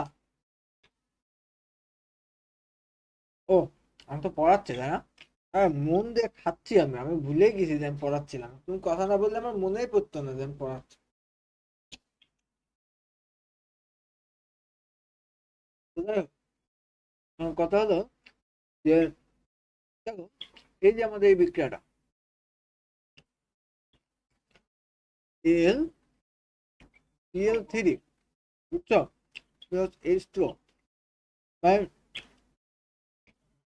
তোমার একটা সুন্দর জিনিস বলি নিশা। আমি আগের দিন পুলিশ লাইন স্কুলের সামনে ফ্রেন্ডের সাথে দাঁড়াইছিলাম, তো দেখি ছেলেপিলে পরীক্ষাতে বলো।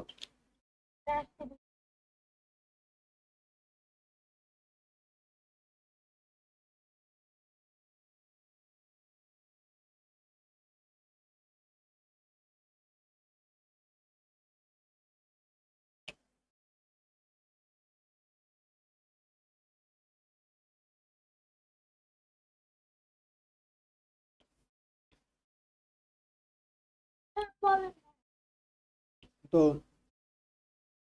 প্রথমটা বলেন। আমি হচ্ছে আহ আসছিলাম পুলিশ লাইন স্কুলের সামনে দিয়ে আমাদের এখানে। তো স্কুলের সামনে একটু দাঁড়ালাম যা, হ্যাঁ। তো আমার একটা ফ্রেন্ডও ছিল সাথে, মাজারুল নাম। তো ও দাঁড়ালো, ও যাচ্ছিল বাসায়, মানে ওইদিকে খাবার দাবার নিয়ে, আমিও ওর সাথে হাঁটতে হাঁটতে আসছিলাম। তো এখন যে সময় স্কুলে পরীক্ষা শেষ হয়েছে, ছেলে মেয়ে বেরোচ্ছে, তো আমরা ভাবলাম যে ছেলে মেয়ের কাছে একটু জিজ্ঞেস করি যে তোমরা কি পড়ছো, কোন জায়গায় তোমাদের একটু সমস্যা আছে, জিজ্ঞেস করি। তো চললাম। তো বেশিরভাগ ছেলে মেয়ের সমস্যা হলো 7 অধ্যায় রাসায়নিক বিক্রিয়া। অনেক ছেলে তো এই 7 অধ্যায়টা বাঘের মতন ভয় পায়। আর কথা হলো, আমি, তুই আমার কথা জাস্ট চিন্তা করো তুমি, আমি বিষয়টা কি হালকা ভাবে নিচ্ছি, বুঝছো? এইভাবে হালকা ভাবে নিবা সবকিছু।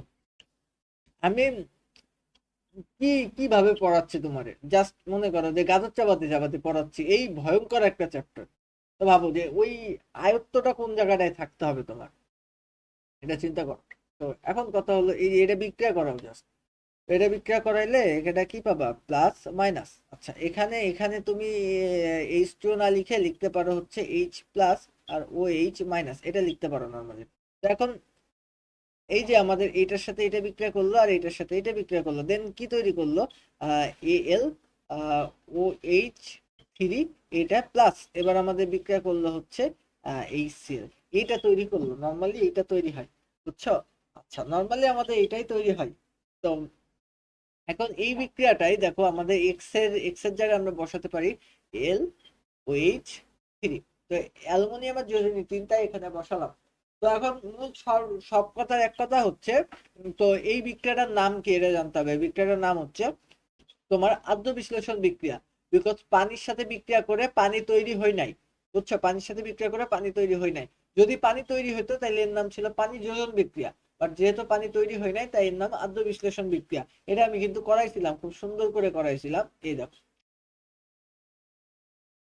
বুঝছো? যদি মনে করো যে এগুলা এখন মাথায় একেবারে না আসে, তাহলে রেকর্ডেড ক্লাসগুলো একটু রিকল করলে দেখতে পারবা সব পড়ানো। তো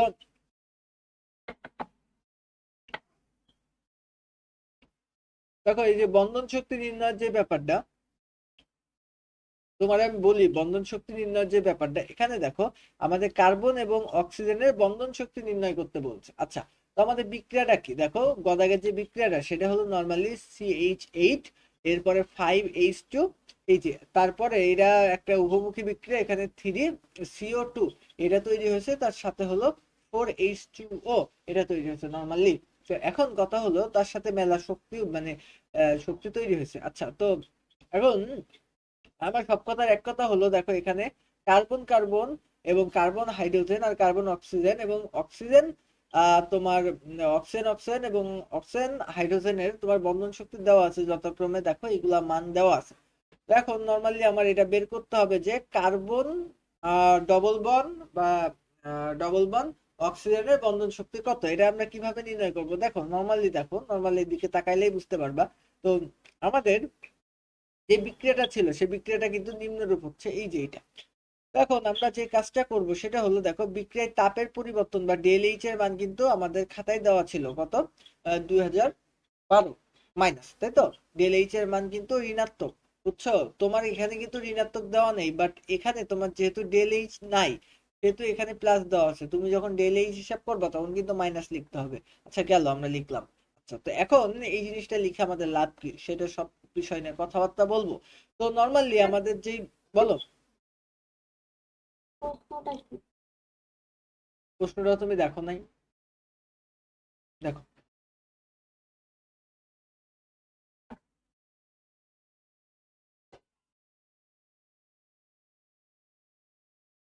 গ্রাফাইট কি একটু কেন বল? হ্যাঁ,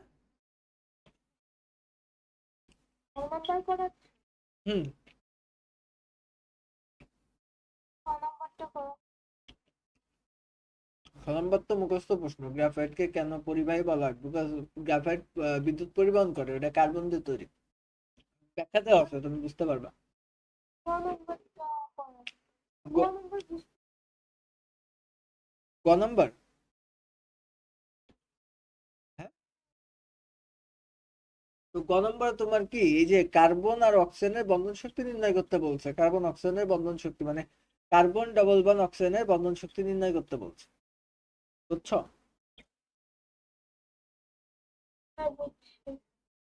তো তোমার এই বন্ধন শক্তিগুলো দেওয়া আছে, দেন এটা বের করতে বলছে। আচ্ছা, তো এখন, তুমি অত হুম, তো নর্মালি দেখো আমরা এইটাকে ভেঙে লিখলাম। দেখো এই যে এইটাকে আমরা নর্মালি ভেঙে এইভাবে লিখতে পারি, দেন আমরা এইটাকে ভেঙে আমরা এইভাবে লিখতে পারি নর্মালি। তো লিখলাম, হ্যাঁ, এইভাবে কেন উঠতে বলছো? কারণ দেখো কার্বন, কার্বনের হাত কয়টা, 4টা, তাই তো? দেখো কার্বন 3টা আছে, এখানে কার্বন 3টা আছে, তো কার্বনের যোজনী তো 4, কার্বনের 4টা হাত আছে। তো দেখো এই যে, দেখো 4টা হাত ফিল আপ হয়ে গেল, তো প্রত্যেকটা হাতে একটা করে আমরা হাইড্রোজেন দিব,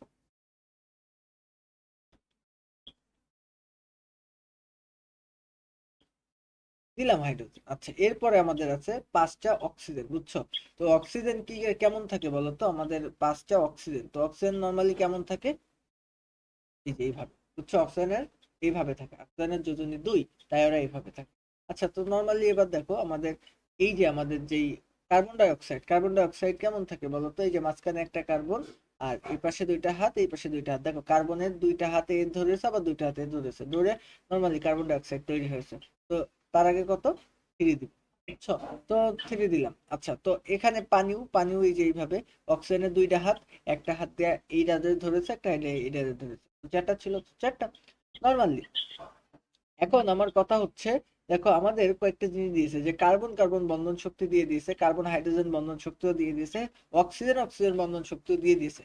তার মানে আমাদের এই যে কার্বন হাইড্রোজেন বন্ধন শক্তি, অক্সিজেন অক্সিজেন বন্ধন শক্তি সবই কিন্তু দেওয়া আছে, বুঝছো? আবার তোমার হচ্ছে অক্সিজেন হাইড্রোজেন যে বন্ধন শক্তি সেটাও দিয়ে দিয়েছে, এই যে অক্সিজেন হাইড্রোজেন বন্ধন শক্তি সেটাও কিন্তু আমাদের দিয়ে দিয়েছে। আবার কার্বন কার্বন বন্ধন শক্তি সেটাও কিন্তু আমাদের দিয়ে দিয়েছে, এই যে কার্বন আর কার্বন যে বন্ধন শক্তি সেটাও কিন্তু আমাদের দিয়ে দিয়েছে। আবার যে কার্বন হাইড্রোজেন বন্ধন শক্তি সেটাও কিন্তু আমাদের দিয়ে দিয়েছে। এখন নর্মালি আমাদের কাজ হলো এই যে আমাদের ডেল এইচ এর মান বের করা, বুঝছো? তো এখন ডেল এইচ এর মান আমরা নর্মালি বের করব। দেখো আমরা কিভাবে বের করছি ডেল এইচ এর মান, দেখো আমরা এইচ এর মান বা আমরা এই যে আমাদের বন্ধন ভাঙতে যতটুকু শক্তি লাগে আমরা কিভাবে বের করছি নর্মালি, দেখো আমাদের এই যে কার্বন কার্বন বন্ধন, বন্ধন কয়টা আছে, দেখো কার্বন কার্বন নর্মালি হিসাব করো। কার্বন, সরি, ফার্স্টে আমরা কি দেখবো, যে আমাদের এই যে কার্বন, কার্বন বন্ধন কয়টা আছে, কার্বন কার্বন বন্ধন কিন্তু 2টা আছে। দেখো এখানে একটা বন্ধন, এখানে একটা বন্ধন, তো কার্বন কার্বন বন্ধন কয়টা আছে, 2টা আছে, তাই তো? 2টা কার্বন কার্বন বন্ধ আছে। তো এখানে তুমি 2 গুণ এটা লেখো, বিকজ কার্বন কার্বন বন্ধনের যে শক্তি সেটা তো এটা। আচ্ছা, তো এরপরে দেখো আমাদের কার্বন হাইড্রোজেন বন্ধন কয়টা আছে, দেখো এখানে একটা, এখানে একটা, 2টা, এখানে একটা, 3টা, এখানে একটা, 4টা, এখানে একটা, 5টা, এখানে একটা, 6টা, এখানে একটা, 7টা, এখানে একটা, 8টা। তো কার্বন হাইড্রোজেন বন্ধন কয়টা আছে, 8টা। তাইলে তুমি বুঝছি না, লিখতে পারো, হ্যাঁ, কিছুই বুঝছি কোন পর্যন্ত বুঝছো সেটা বলো। না, বুঝছি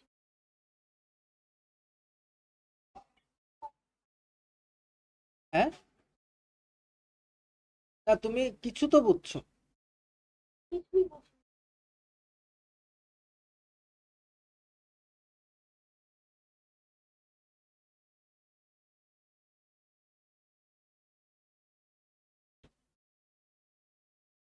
আমাদের বের করতে বলছে কি, আমাদের নর্মালি বের করতে বলছে হচ্ছে এই যে আমাদের কার্বন, আমাদের নর্মালি কি বের করতে বলছে দেখো তো, আমাদের নর্মালি বের করতে বলছে হলো কার্বন আহ অক্সিজেনের বন্ধন শক্তি, কার্বন অক্সিজেনের বন্ধন শক্তি। কার্বন অক্সিজেনের বন্ধন শক্তি কোনটা? এই যে এইটা, এই যে এইটা, এই যে এইটা আমাদেরকে বের করতে বলছে, বুঝছো? এইটা আমাদেরকে বের করতে বলছে, আর কিছু তো না। তো এখন নর্মালি আমরা যেটা বের করব, বুঝছো, সেটা হচ্ছে আমরা এই পাশের যেই শক্তি আছে আমাদের বন্ধন শক্তি, এই পাশের যে বন্ধন শক্তি, সেটা আগে আমরা বের করব, দেন এই পাশের বন্ধন শক্তি আমরা বের করব, তারপরে কোনো ভাবে আমরা বের করে ফেলবো যে আমাদের আসলে বন্ধন শক্তি কতটুকু, এই যে এইটার বন্ধন শক্তি কি, সেটা আমরা বের করতে পারবো। আমরা কিভাবে বের করতে পারবো আমি তোমাকে বলে দিচ্ছি, তারপরেও কিভাবে বের করতে পারবো আমি বলে দিচ্ছি। সেটা হলো নর্মালি আমরা যে বিক্রিয়কের একটা বন্ধন শক্তি বের হবে, বিক্রিয়কের একটা বন্ধন শক্তি বের হবে, এটা যদি আমরা বলি H1, ডেল H1। আবার আমরা উৎপাদকের একটা বন্ধন শক্তি বের করতে পারবো, বুঝছো? আমরা আমরা একটা উৎপাদকের বন্ধন শক্তি বের করতে পারবো, এই যে উৎপাদক, সেটা হচ্ছে আমাদের ডেল H2। এই যে দুইটা বন্ধন শক্তি, এটা হচ্ছে ডেল H1 আর ডেল H2। তো আমাদের এই সম্পূর্ণ বিক্রিয়ার একটা বন্ধন শক্তি দেওয়া আছে, সম্পূর্ণ বিক্রিয়ার একটা শক্তি দেওয়া আছে, সেটা কি? সেটা হচ্ছে না আমাদের নর্মালি ডেল এইচ। তো আমরা বলতে পারি কি জানো, আমরা নর্মালি একটা কথা বলতে পারি, সেটা হচ্ছে আমাদের যেই ডেল এইচ, বুঝছো, আমরা নর্মালি একটা কথা বলতে পারি, এই যে আমাদের ডেল এইচ, এই যে ডেল এইচ, এই ডেল এইচ হচ্ছে আমাদের যেই বিক্রিয়কের বন্ধন শক্তি, মানে আমাদের H1, এই যে ডেল H1 মাইনাস আমরা বলতে পারি হচ্ছে ডেল H2, মানে উৎপাদের বন্ধন শক্তি, বিক্রিয়কের আর উৎপাদের বন্ধন শক্তির বিয়োগফল হচ্ছে এটা। তো এই হচ্ছে আমাদের নর্মালি একটা ইকুয়েশন বা আমাদের নর্মালি একটা সূত্র। তো এই সূত্র দিয়ে আমরা যদি ডেল এইচ এর মানটা বের করতে পারি, দেখো আমাদের এই যে ডেল এইচ, এই ডেল এইচ এর কিন্তু সুন্দর একটা মান দেওয়া আছে, কত? সেটা -2012, এটা কিন্তু প্রশ্নে দেওয়া আছে। আচ্ছা, তো আমরা যদি এখন এই যে ডেল H1 এর একটা মান বের করতে পারি, দেন ডেল H2 এর মধ্যে আমাদের একটা মান যদি অজানা থাকে, ওই মানটা কিন্তু এই ইকুয়েশন থেকে আমরা বের করে আনতে পারবো। এই জন্য আমরা আগে ডেল H1 বা আমরা উৎপাদের মোট বন্ধন শক্তিটা আগে নির্ণয় করার চেষ্টা করছি। বলো। বুঝিনি তো। যেমন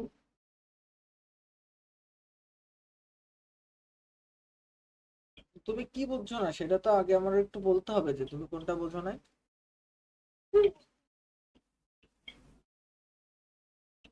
কিছুই বুঝি না এরকম কি কোনো কিছু আছে নাকি নিশাত? এখন কথা হলো আমি পার্টিকুলারলি তো বলতে হবে যে ভাই আমি এইটাই আমার সমস্যা হচ্ছে। তুমি কোন কথাটুকু ধরতে পারছো না? কোনটাই বুঝতে পারছি, হ্যাঁ, কোনটাই সমস্যা হচ্ছে আমি শুনতেও পাচ্ছি না। কোনটাই সমস্যা।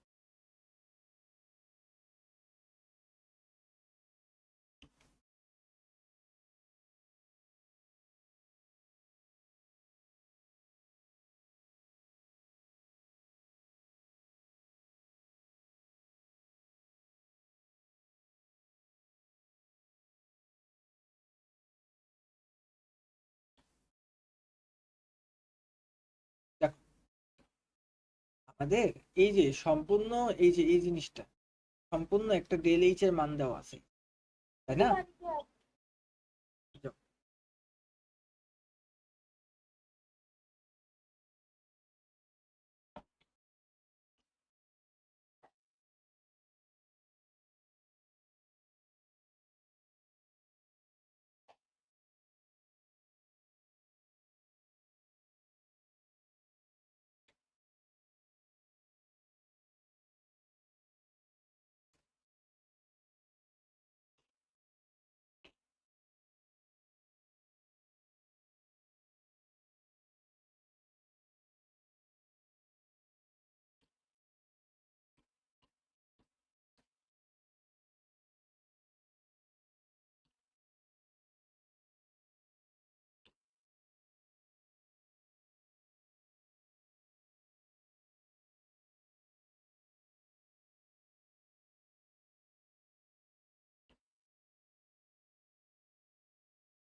সাড়ে 8টা।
আমাদের এই বিক্রিয়াটা নর্মালি একটা বিক্রিয়ার আমি তোমার যদি বলি কোনে গেল তা, এই যে বিক্রিয়ার একটা বন্ধন শক্তি আছে, সম্পূর্ণ বিক্রিয়াটার একটা বন্ধন শক্তি আছে, একটা ডেল এইচ এর মান আছে, বুঝছো? এই সম্পূর্ণ বিক্রিয়াটার একটা বন্ধন শক্তি আছে, একটা ডেল এইচ এর মান আছে।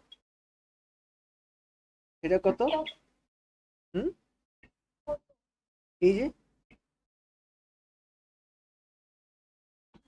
এখন কথা হচ্ছে যে আমার এই পাশের একটা ডেল এইচ এর মান এন্ড এই পাশের একটা ডেল এইচ এর মান, এই দুইটা মান আমরা যদি এই যে এইটা আমাদের বিক্রিয়ক আর এইটা হচ্ছে উৎপাদ, তো এই দুইটা যদি আমি বিয়োগ করে দিই তাইলে আমি এইটা পাবো। বুঝছো আমার কথা হলো এইটা, যদি এই যে এইটার মান এন্ড এইটার মান এই দুইটা মান যদি আমি বিয়োগ করে দিই আমি এইটা পাবো। তাইলে আমি নর্মালি কি লিখতে পারি, এই যে del H is equal to আমরা লিখতে পারি del H one minus del H two. Normally আমরা কিন্তু এটা লিখে দিতে পারি। এখন কথা হলো আমাদেরকে বের করতে বলেছে এই যে আমাদের কার্বন ডবল বন্ড অক্সিজেন, এই যে এর বন্ধন শক্তি বের করতে বলছে, বুঝছো? এর বন্ধন শক্তিটা আমাদের বের করতে বলছে। তো এখন আমার কথা হচ্ছে যে আমি নর্মালি এইটার আগে আমি এটা লিখে ফেলি আগে। এইটা আমার কি কি আমার জানা আছে, দেখো আমার কিন্তু বেশিরভাগ ডাটা কিন্তু দিয়ে দিছে। আমি দেখি যে এখানে আমার কি কি দিছে, দেখো কার্বন কার্বন বন্ধন শক্তি দিছে, কার্বন হাইড্রোজেন দিছে, অক্সিজেন অক্সিজেন দিছে, আবার অক্সিজেন হাইড্রোজেনও দিছে। তো আমি নর্মালি দেখি যে আমাদের এই যে কার্বন হাইড্রোজেনের একটা বন্ধন শক্তি, দেন এখানে এই যে কার্বন হাইড্রোজেনের আরেকটা, দেন এই যে কার্বন হাইড্রোজেনের আরেকটা, দেন এখানে একটা, এখানে আরো একটা, এখানে একটা, এখানে আরো একটা, আর এখানে একটা, মোট কয়টা হলো? একটা দুইটা তিনটা চারটা পাঁচটা ছয়টা সাতটা আটটা। তাহলে কার্বন কার্বন বন্ধন, কার্বন হাইড্রোজেন বন্ধন কয়টা? আটটা। তো আমরা নর্মালি লিখতে পারি যে কার্বন হাইড্রোজেন বন্ধনের মোট শক্তি কত সেটা আমরা লিখতে পারি। তো কার্বন আর হাইড্রোজেন দেখো, একটা কার্বন হাইড্রোজেন বন্ধনের শক্তি হলো 414। তো তুমি নর্মালি 414 গুণ 8 কিন্তু লিখতে পারো, বিকজ এখানে কার্বন হাইড্রোজেন বন্ধন আছে 8টা। আচ্ছা, তো কার্বন কার্বন বন্ধন কয়টা? দেখো এখানে কার্বন কার্বন বন্ধন, দেখো এই যে এখানে একটা কার্বন আছে, এখানে একটা কার্বন, তো এখানে একটা বন্ধন করলো, আবার এই কার্বন আর এই কার্বন মিলে একটা বন্ধন করলো, তাহলে কার্বন কার্বন বন্ধন কয়টা? দুইটা। তাইলে কার্বন কার্বন বন্ধনের শক্তি হলো 344 গুণ 2। এটা আমরা নর্মালি লিখতে পারি। আচ্ছা, গেল কার্বন কার্বন বন্ধন। এবার আমাদের অক্সিজেন অক্সিজেন বন্ধন আছে কয়টা, দেখো অক্সিজেন অক্সিজেন বন্ধন হচ্ছে এখানে একটা আছে, বুঝছো? তো একটার সাথে আবার 5 গুণ আছে, তো আমরা নর্মালি লিখতে পারি 5 ইন্টু এখানে কত, আমরা লিখতে পারি যে 479। তো এই এতটুক একদম নর্মাল জিনিস, বলো অক্সিজেন অক্সিজেন বন্ধ করবো। কি? এইটাকে আমি ভাঙছি তখন কোথায় ছিল তুমি? অক্সিজেন কথা বল। এই যে আমাদের এই যে অক্সিজেন অক্সিজেন O2 আছে না, তো O2 এর মধ্যে কি দুইটা অক্সিজেন, তো দুইটা অক্সিজেন এই যে এইভাবে ভাঙা যায়, বুঝছো?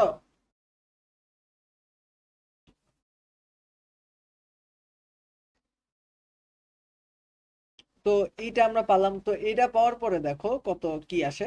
এই যে আমাদের নর্মালি এই দেখো এই যে নর্মালি আমি কিন্তু এইটাই লিখছি, তো আমাদের এখানে আসছে হলো 6490 কিলো জুল পার মোল। আচ্ছা, এটা হইলো। আচ্ছা, এবার আমরা নর্মালি H2 এর মান নির্ণয় করতে চাই। তো H2 এর মান আসলে নির্ণয় করি। দেখো H2 এর মান যদি আমরা নির্ণয় করতে চাই, দেখো আমরা কিন্তু কার্বন অক্সিজেন এর বন্ধন শক্তির মান কিন্তু আমাদের পরীক্ষায় দেওয়া নাই, এর মানই কিন্তু আমাদের বের করতে বলছে। তো কার্বন অক্সিজেন, তো কার্বন অক্সিজেন বন্ধন কয়টা আছে? দুইটা আছে, দেখো এই পাশে একটা এই পাশে একটা। তো আমরা জানি না তো আসলে, তাইলে আমরা কি লিখবো বলতো? আমরা 2x লিখবো, বুঝছো? কয়টা আছে? দুইটা বন্ধন আছে, তাহলে 2x লিখবো, তাই তো? তো এখন আমরা নর্মালি 2x লিখলাম। আচ্ছা, তো 2x আমরা লিখলাম, তো তার আগে একটা 3 দিলাম, তো এই 3টা কিন্তু এখানে ছিল তাই দিলাম। আচ্ছা, প্লাস এই যে হাইড্রোজেন আর অক্সিজেন বন্ধন কয়টা আছে? একটা দুইটা। তো আমরা 4 গুণ হাইড্রোজেন আর অক্সিজেনের বন্ধন কই, হাইড্রোজেন আর অক্সিজেন কত? 464। আচ্ছা, তো নর্মাল 464 আমরা লিখে দিলাম, বলো। বলছি এখানে 2x কেন লিখছি? বিকজ এখানে আমরা আমরা নর্মালি এখানে আমরা এই যে অক্সিজেন আর কার্বন তার বন্ধন শক্তি নির্ণয় করতে চাই, বাট অক্সিজেন আর কার্বনের বন্ধন শক্তি তো আমরা জানি না, তাই আমরা এক্স ধরে নিচ্ছি। তো এখানে বন্ধন আছে কয়টা? অক্সিজেন আর কার্বনের দুইটা বন্ধন আছে, তাই আমরা 2x ধরি, বুঝছো? কিন্তু এখানে যে পয়েন্ট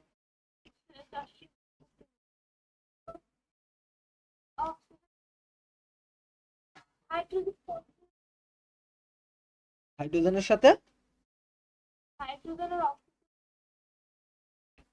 হ্যাঁ, তো এখানে আমরা কি লিখবো? ও আচ্ছা, এখানে একটা 2 দিতে হবে তাই না?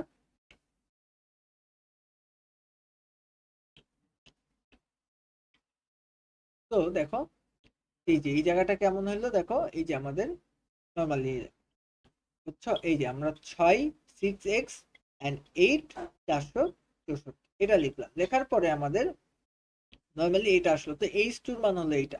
তো আমরা কি জানি? আমরা জানি del H is equal to H1 minus H2। তো H1 এর মান তো আমরা এখান থেকে বের করে ফেলছিলাম, তো এইটা এখানে লিখবো কত, 6490 মাইনাস H2 এর মান কত, 6x প্লাস 3712।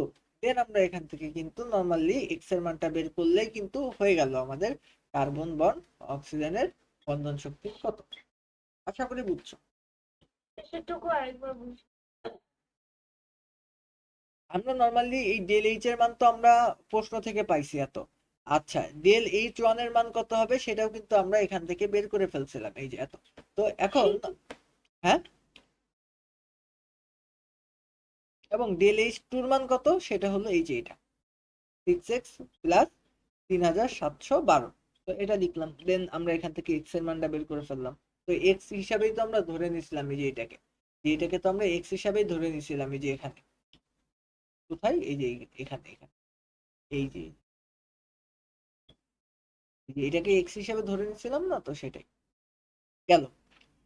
এই চ্যাপ্টার এই জিনিসটা গেল। এবং আচ্ছা, সাম্যাবস্থা লা শাতেলিয়ার নীতি, এটা তুমি ব্যাখ্যা করতে পারবে আমি জানি। উম,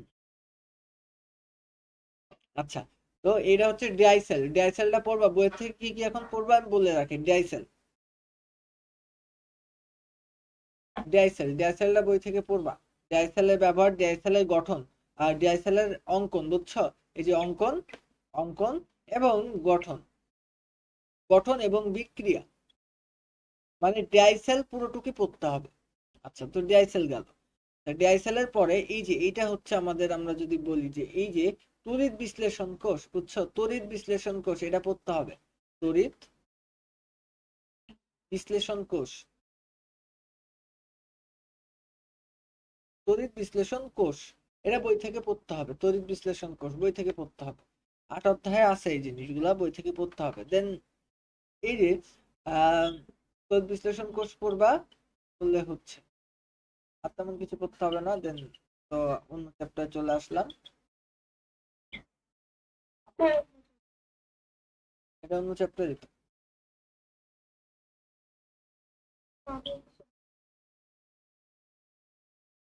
আচ্ছা, দেন তাইলে পড়াশোনা শুরু করে দাও। আমি লাস্টে যে টপিক গুলো বললাম এই টপিক গুলো একটু পড়বা, পড়লে হয়ে যাবে।